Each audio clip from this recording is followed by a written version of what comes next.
现在啊，女生找对象看的这些指标到底有没有用呢？第一，他们看对方的资产情况，资产越多，他们想交往的意愿就越高。第二呢，他们看对方的工作能力能力越强呢，稳定性越好，他们就觉得这是可以选择的。第三呢，他们看对方的学历，觉得学历越高，说明对方的智商越高，基因很好，这个也是他们在选择的时候重点要考虑的因素。第四呢，他们要看男人的情商怎么样就是会不会来事儿能不能给自己提供情绪价值跟他在一起呢，得不闷不呆会哄自己开心的那种。第五呢，他们要看男生在花钱方面对自己大不大方，这一项是他们用来衡量婚后男人在经济方面对自己的态度。那么我们今天来解析一下其实这些标准大部分都是悖论，而且根本无法全部体现在同一个人的身上。不信你就接着往下看第一点资产情况，其实资产越多的人不代表他就懂生活，他们大部分都是忙于事业的人，哪还有太多的精力给你提供情绪价值，天天没事哄你开心呢？没准越有钱还越抠门呢。并且据统计，很多事业做得特别大的企业家学历都不是特别高的。第二点，工作能力强，那上班族的男人呢，他的工作能力越强，他的工作时间也就越长，估计是没有太多的时间陪伴你的。花钱方面肯定不会很大方，因为他的钱是血汗钱呀，他们可能会更看重你给他能带来什么样的价值。第三点就是学历高，很多女人都喜欢学历高的男生他学历高只能代表他这个人学习成绩很好我们高考过滤的他是学渣而不是过滤的人渣，在他的这个外表之下很有可能是个自私自利自负的人。这样的一个人呢，也有可能他对感情极不负责任，所以呢，学历和人品是不能划等号的。那如果这个时候你还要求他情商也很高，那可能就难度更大了。毕竟这个世界上双商在线的人是非常之少的，所以你上哪儿去找这样的人去呢？即便是有，那早也被人家抢了，他还能缺个女朋友不成？第四点，看男人的情商高不高，是不是能给你提供情绪价值。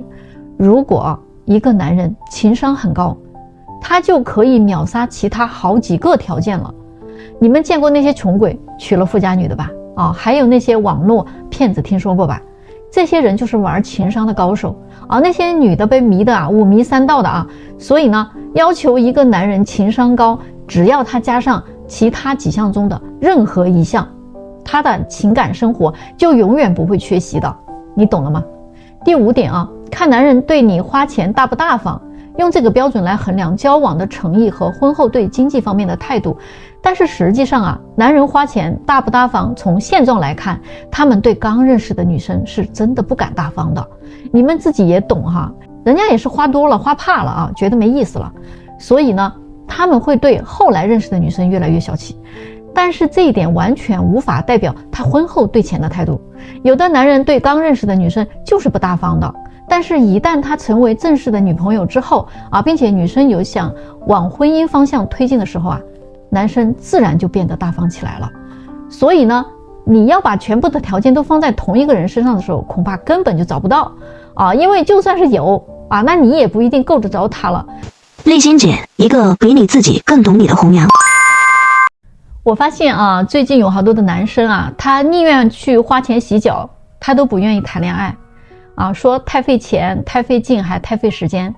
我知道他们其实也不是真的不想谈，主要的是觉得现在的女生太难伺候了前几天有一个男生跟我说相亲刚认识的姑娘加了微信之后要求从早到晚的聊天回复慢了人家就不高兴，问是不是在跟其他的女生聊天上下班不管多远的距离都得去接送她，约会呢就更不用说了，必须车接车送简直就把自己当个司机。我花100-200块钱请他吃饭，他嫌我抠门我给他发低于520的红包，他嫌我没诚意。因为我没有给他买贵的包包鞋子，他就说我是穷鬼，没钱还出来谈什么恋爱。要是哪句话说的不对，人家转脸就不理你了还得去想办法哄不哄人家就说咱俩不合适真是很头疼。现在是不是又进入了母系社会了，一切都得围着他们转。可是如果我把这些钱花到我自己的身上不知道多爽呢。现在我也干脆看淡了。以前在校园里边的时候还能想着追求一份纯粹的爱情，现在这些社会上的女孩啊，真的是一个比一个现实，没啥意思。我现在都不再要求一个女生她能真正的爱我，她只要懂得尊重我，能够对我好就行了，能过到一起会过日子啊，不是那种成天的嘴里就喊着礼物喊着钱的女人，不就行了吗？啊，两个人啊能踏实的在一起过日子就好了。但是我觉得我认识的女孩里边，具备这种能力的几乎都没有。娶个老婆要看一辈子啊，要在一起几十年，如果德行太差的话啊，真的是入不了心。所以我现在宁愿花钱去旅游，去享受服务啊，能看得到享受得到才是真的，我也不会失望也不会痛苦，因为随时都有人做得比他更好嘛。我现在不强求非得一个人一直陪着我啊，我更想把我的精力呢用在挣钱和享受生活这件事上，把钱花在有结果的事情上，这样不挺好的吗？你们觉得他说的对吗？为什么你会成为大龄剩女呢？因为你一直认为啊自己是对的。最近呢有个87年的女生跟我吐槽啊，她说啊她相亲相了5、6年了，相了不下100多个男生，为什么她总是不成呢？而且呢要么就是好不容易啊找到个合适的，两个人接触起来呢又总是磕磕绊绊的不顺利。而且呢我觉得自己的年龄越大呀，遇到的男生就越奇葩，感觉呢遇不到一个正常人有那种情商太低的啊，说话太直太伤人了。比如说有一次吧，有个男生啊，见面第一次啊就跟我说，哎呀，你跟照片怎么差距这么大呀？我差点不敢跟你打招呼啊，怕认错人了。我当时那个尴尬都没法形容啊，弄得我啊挺难堪的，我都想马上走人算了，真的是个下头男啊。那么还有一种呢，就是做人做事啊，他不在正常的认知范围内，让人无法理解。比如说有一次有个男生啊跟我接触了1个多月我觉得我们俩不太合适我就跟他说我们不处了。结果你知道怎么着吗？人家说让我把他送我的东西全还给他还要算清楚这段时间花的所有的花销要求 AA 分账，把另外的一部分转给他。我当时就气不打一处来这还算不算个男人啊？有没有点气度啊？难怪他脱不了单，找不到女朋友，这不是活该单身吗？然后还有一种就是巨抠无比的出来见面都不请吃个饭而是去逛公园，公园门票就10几块钱，他还问人家售票的最近有没有什么优惠活动。我真的是佩服这位了极致的葛朗台守财奴我都感受到了未来的生活场景会是什么样，直接给我看傻眼了呀。那好吧总之这样的人还遇到过好多，简直都太奇葩了。那我就问他了那你知道为什么自己也单到了现在吗？你找过自己的问题吗？我说呢，不是男生都奇葩，你不觉得你自己才奇葩吗？首先你说你把你那个照片 P 成另外一个人了，人家没有认出来，有毛病吗？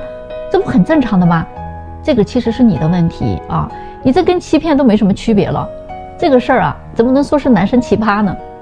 另外你说分手之后人家跟你要回东西，你觉得他的行为简直太过激了。